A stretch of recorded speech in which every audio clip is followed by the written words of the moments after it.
Your Fourth Amendment rights to be secure in your persons, house, papers, and effects have been further eroded by Google, the United States government, and other members of big tech who are using secret keyword warrants to indiscriminately collect the personal data of thousands of United States citizens. The New York Post broke this story, reporting that a court accidentally released the information on one of these keyword warrants. We only knew about 2 of them happening in the past. However, the exposure of this warrant indicates that there are probably a lot more like it out there. So what is a keyword warrant?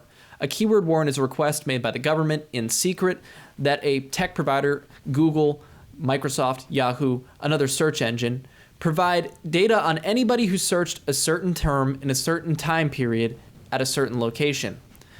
Now this is crazy because it puts thousands of people who likely had no role in the commission of a crime under scrutiny.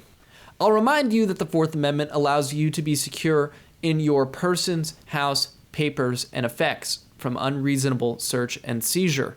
Now, the Founding Fathers did not live in the time of Google, so they did not put your online personal data into that list. However, it's clear that they should fall under the same category as papers.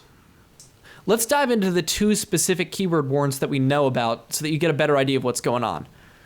In 2017, the government requested the information of anybody who lived in the relevant city of a fraud victim who searched that fraud victim's name.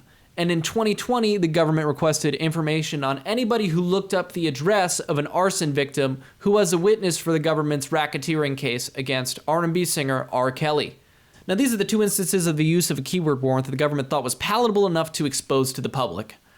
I wonder what they're doing with this technology that we don't know about. I guess we'll have to wait until another Edward Snowden comes around, or until another court screws up to know. One thing's for certain. We're living in an era where one political party is attempting to define the other as domestic terrorists. And who's to say that the government isn't using keyword warrants without our knowledge to collect the information of those who are guilty of wrongthink? This is an issue that classical liberals and conservatives need to unite on. If we don't keep our Fourth Amendment, we will be no better than China and the other tin pot dictatorships around the world. Your online data is just as much your personal information as are the papers in your filing cabinet, and it needs to be legally treated as such. For more big tech and Fourth Amendment news, subscribe to this channel.